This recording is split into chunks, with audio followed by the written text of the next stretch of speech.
욥기 15장 17절부터 35절까지의 말씀을 보겠습니다. 17장부터입니다. 내가 내게 보이리니 내게서 들으라. 내가 본 것을 설명하리라. 이는 곧 지혜로운 자들이 전하여 준 것이니 그들의 조상에게서 숨기지 아니하였느니라. 이 땅은 그들에게만 주셨으므로 외인은 그들 중에 왕래하지 못하였느니라. 그 말에 이르기를 악인은 그의 일평생의 고통을 당하며 포악자의 횟수는 정해졌으므로 그의 귀에는 무서운 소리가 들리고 그가 평안할 때 멸망시키는 자가 그에게 이르리니 그가 어두운 데서 나오기를 바라지 못하고 칼날이 숨어서 기다리느니라. 그는 헤매며 음식을 구하여 이르기를 어디 있느냐 하며 흑암의 날이 가까운 줄을 스스로 아느니라. 환난과 역경이 그를 두렵게 하며 싸움을 준비한 왕처럼 그를 쳐서 이기리라. 이는 그의 손을 들어 하나님을 대적하며 교만하여 전능자에게 힘을 과시하였음이니라. 그는 목을 세우고 방패를 들고 하나님께 달려드니 그의 얼굴에는 살이 찌고 허리에는 기름이 엉기었고 그는 황폐한 성읍 사람이 살지 아니하는 집 돌무더기가 될 곳에 거주하였음이니라. 그는 부유하지 못하고 재산이 보존되지 못하고 그의 소유가 땅에 증식되지 못할 것이라. 어두운 곳을 떠나지 못하리니 불꽃이 그의 가지를 말릴 것이라. 하나님의 입김으로 그가 불려가리라. 그가 스스로 속아 허무한 것을 믿지 아니할 것은 허무한 것이 그의 보응이 될 것임이라. 그의 날이 이르기 전에 그 일이 이루어질 것인즉 그의 가지가 푸르지 못하리니 포도 열매가 익기 전에 떨어짐 같고 감람꽃이 곧 떨어짐 같으리라. 경건하지 못한 무리는 자식을 낳지 못할 것이며 뇌물을 받는 자의 장막은 불탈 것이라. 그들은 재난을 잉태하고 죄악을 낳으며 그들의 뱃속에 속임을 준비하느니라. 아멘. 자, 욥은 앞에서 친구들에게 자기 말에 귀를 기울여 줄 것을 요청합니다. 이제는 친구들이 욥이야말로 청취자의 자리에 서서 그에게 주어지는 옛 지혜에 귀 기울여 한다고 본문에서 주장하고 있어요. 그 첫 번째 주자인 바로 엘리바스는 욥에게 자기가 배우고 터득한 지혜를 가르쳐 줄 테니 잘 들어보라고 17절에서 말합니다. 즉 자신의 인생 경험이죠. 잘 들으라. 하지만 여러분, 이 상황에서 들리지 않아요. 성공한 자가 실패한 사람을 위로하지 못하는 겁니다. 어떤 의미로 고난당하는 자를 위로할 수 있는 사람은 똑같이 고난당해 본 사람뿐이에요. 그래서 어떤 의미로 하나님의 사람은 고난을 다 당해야 된다는 거예요. 그가 욥에게 가르치려는 지혜는 새로운 것은 아닙니다. 그건 지혜로운 자들이 조상들로부터 배워서 후대 사람들에게 공개적으로 전해준 것이라고 18절에서 말합니다. 조상 대대로 전해 내려온 지혜의 가르침이 공개됐다 하는 사실은 이의 지혜가 가문의 우두머리죠. 교사를 통해서 새로운 세대들에게 꾸준히 전승되어 왔다 하는 것을 의미하는 것이죠. 대를 이어서 이 이어진 지혜는 다른 나라 사람들의 영향을 받아 생겨난 것이 아니죠. 가풍이라는 게 있지 않습니까? 그들만의 삶의 터전에서 오랫동안 사용된 그런 자신들만의 지혜를 가르친다고 19절에서 말하고 있어요. 하나님은 이처럼 때때로 믿음의 조상들을 통해서 교훈을 주시기도 하세요. 그러므로 그들의 교훈과 훈계를 우리는 가볍게 여겨서는 안 되겠어요. 조상의 경험과 가르침이 거울이 됐기 때문에, 그래서 자신의 삶을 돌아봐야 한다는 것입니다. 또 그들의 교훈이 하나님께로부터 온 것이라면 더더욱 그렇겠죠. 그러나 우리 신자들이 궁극적으로 배우고 따라야 할 참된 지혜는 바로 예수 그리스도임을 잊지 마시기 바랍니다. 인간의 경험이라는 것이 아무리 많고 좋아도 부족함이 있는 것이죠. 또 실패의 교훈도 많죠. 물론 그것도 배울 만한 것이 있지만, 그러나 진리에 말씀하신 예수 그리스도의 지혜와는 비교할 수가 없는 거예요. 그러므로 그리스도께서는 신자들에게 지혜와 의와 거룩함과 구원이 되신다고 고린도전서 1장 30절에서 말한 말씀 또한 기억하게 되기를 바랍니다.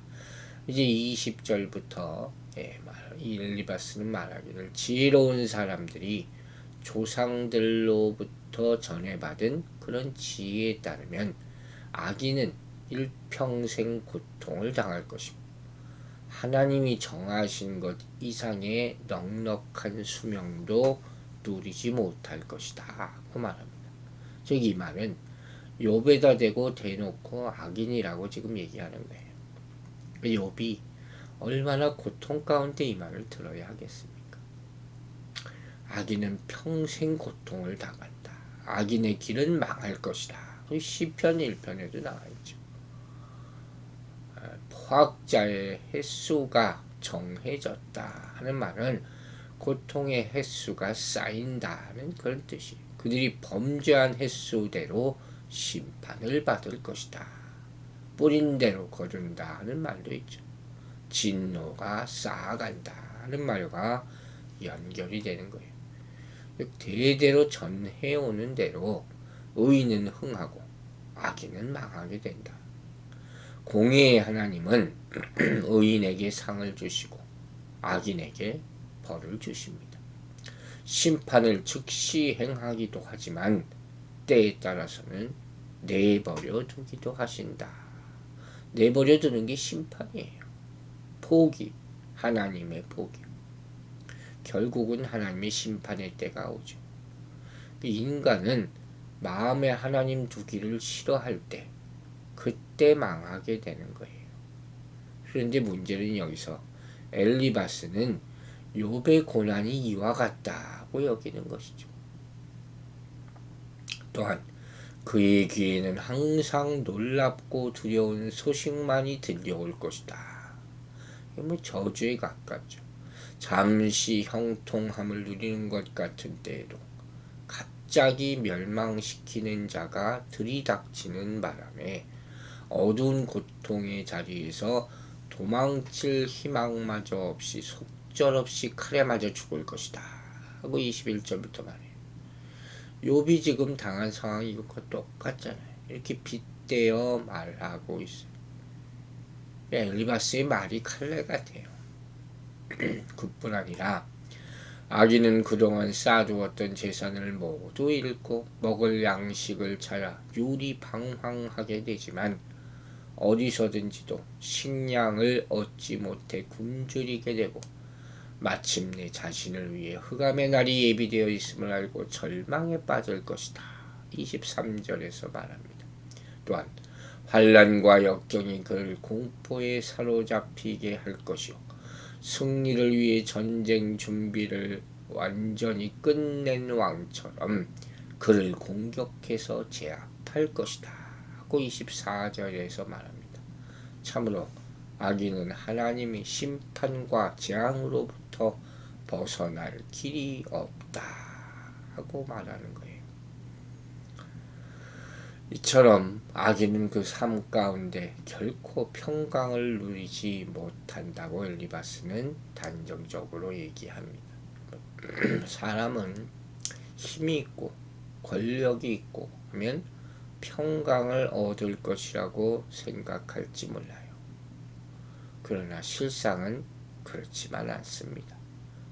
도리어 환난과 역경이 그를 덮쳐오기에 그 삶에는 고통만이 가득할 뿐이지요.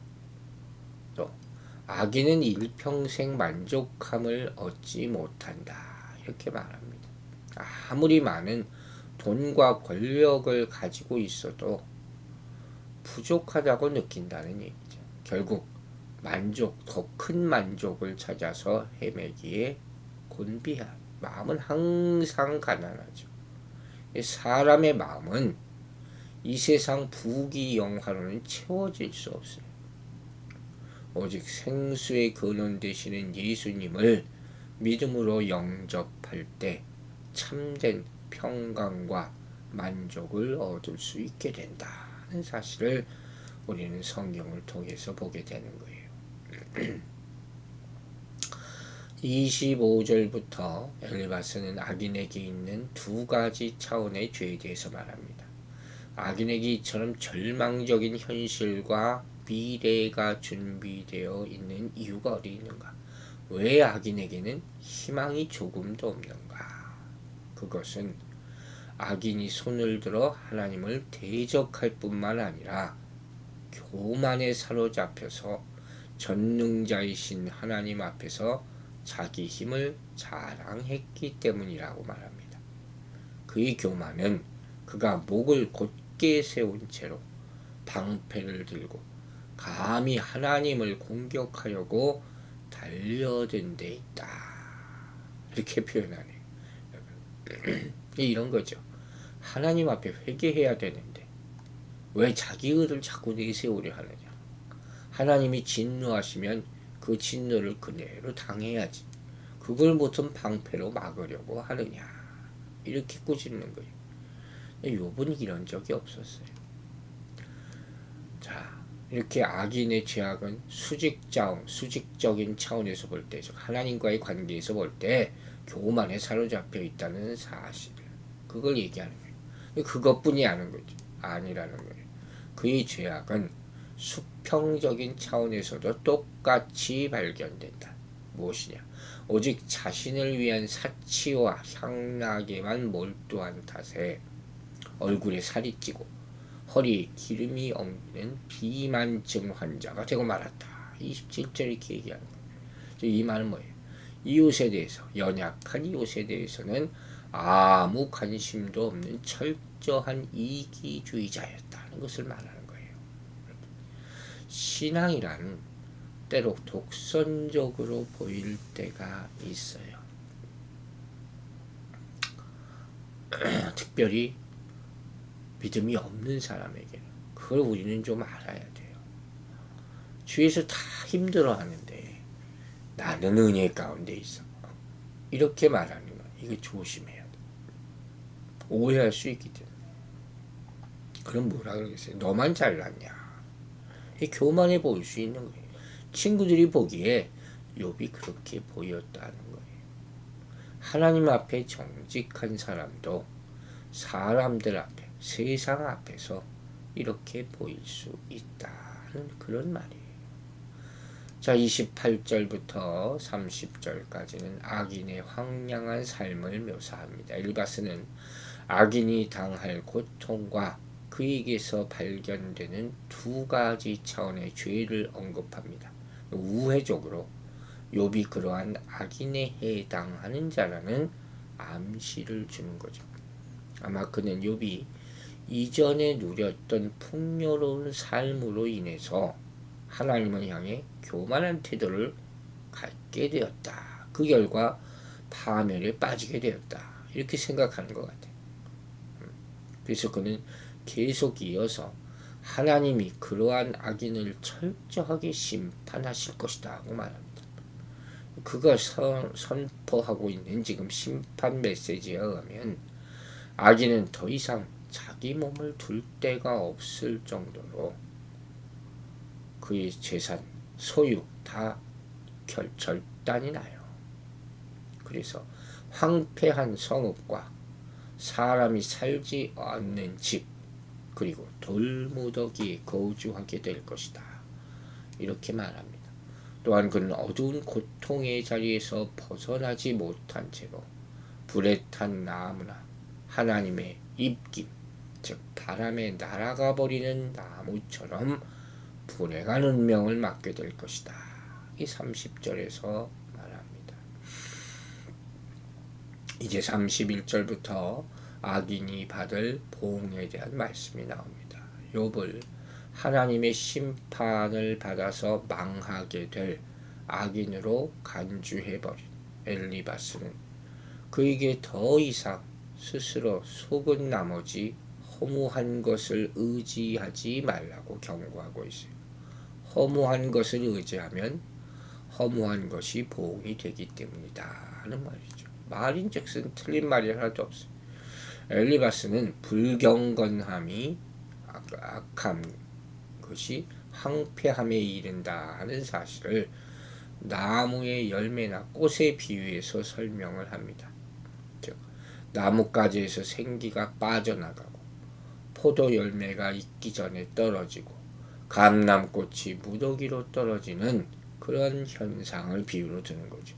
악인은 이렇듯이 수확이 시작되기 전에 자신의 농작물이 시들고 꽃이 떨어지는 어려움을 겪게 될 것이다 하는 거예요. 뿐만 아니라 자신의 불경건한 삶으로 인해서 그리고 뇌물을 좋아하는 못된 습성으로 인해서 가문의 대를 이을 자식조차 얻지 못한 채로 장막이 불타는 심판을 받게 될 것이다. 34절에서 말합니다. 즉, 이 말은 숨겨진 악이 있다는 거예요. 결과적으로 악인은 자기 삶에서 아무런 성취도 없고 충만함도 사라져버린 황량함에 직면하게 될 것이다. 무슨 악에 대해서 엄청나게 연구한 사람 같아요. 계속 이렇게 악인에 대해서 말하는 것도 쉽지가 않을 텐데 참 이 엘리바스라는 사람도 대단합니다. 그가 말하는 말은 뱃속에 거짓말 들어있고 그게 악인이라는 거죠. 자기 꾀에 넘어간 나머지 재난을 당하고 죄악을 낳게 되는 왜곡된 삶으로 일관하고 있다. 이 욥이 그렇게 살았다는 거예요. 이 욥의 삶이라는 것은 궁극적으로 아무것도 성취하지 못하는 악인의 공허한 삶에 해당한다. 아주 근본적으로 생각이 악한 삶을 이제까지 살아왔다. 이렇게 비판하는 거죠. 자, 엘리바스가 악인에 대해서 쭉 늘어놓는 말, 그 말은 다 옳아요. 틀린 것 아니에요. 악인은 고통을 당합니다. 그러나 고통당한다고 다 악인은 아니죠. 이걸 생각해 봐야 돼요. 고통 중에 있다고 다 벌받고 있는 것도 아니에요. 우리 인생 살다 보면 수고라는 고통도 있어요. 생명을 얻기 위한 더 나은 미래를 위해서 주어지는 고난이라는 것도 있지 않습니까? 예수님은 때로 죄 사함 받았다고 그 병의 이유를 말하기도 하셨죠. 즉, 그 병이 죄 때문이었는데 예수님이 죄 사함 받게 해주셔서 낫다는 거죠. 그러나 아주 훌륭한 예가 하나 있죠. 나면서 소경된 자. 이 사람이 소경된 이유는 죄 때문이라고 말씀하지 않으셨어요. 하나님이 하시고자 하는 일을 나타내고자 함이라. 이렇게 말했단 말이에요. 이걸 알아야 돼요. 소는 뿔이 있지만 뿔이 있다고 다 소가 아니죠. 이처럼 고난의 의미는 다양하다는 것을 우리는 알아야 돼요. 요셉의 고난 우리가 봤잖아요. 애굽으로 팔려간 것이 다 그의 죄입니까? 그가 의인은 아니라 할지라도 그게 죄인도 아니죠.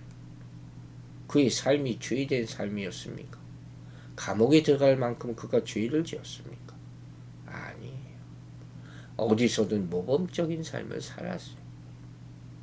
고통이 왜 주어지는지 아랑곳하지 않았어요. 그의 삶 가운데서 우리는 하나님의 섭리라는 것을 배우게 된다는 것이죠. 우리는 이걸 알아야 돼요. 하나님의 뜻을 우리가 어찌 다 헤아릴 수가 있겠습니까? 그러므로 함부로 의인이 악인이 이렇고 저렇고 말하지 말아야 할 것입니다. 기도하겠습니다. 하나님 아버지, 우리는 주님 앞에 하나님 앞에 나갈 때 죄인으로 나가지만 하나님의 은혜로 말미암아 의인됨을 믿습니다. 세상이 이러쿵 저러쿵 참 말들을 많이 합니다. 그것이 다툼밖에 더 되겠습니까? 다른 사람들에게 상처를 주는 말밖에 더 되겠습니까? 주님의 은혜만 바라고 사는 인생들이 되게 하여 주시옵소서. 한 주간의 삶 가운데서도 우리가 이리저리 치우치지 않고 주님 앞에 나와 주의 말씀으로 시작하고 마치게 하심 감사드립니다. 이제 2020년 12월 마지막 주일 내일이 됩니다. 아버지, 그날을 축복하여 주시고 오늘 하루 경건함으로 준비하게 도와주시옵소서. 우리 성도들에게 깨어있게 하여 주시고 영육간의 강건함 허락하여 주셔서 이 마지막 주일 주님께 큰 영광 돌리는 귀한 날이 되게 축복하여 주시옵소서. 감사드리며 예수 그리스도의 이름으로 기도했습니다. 아멘.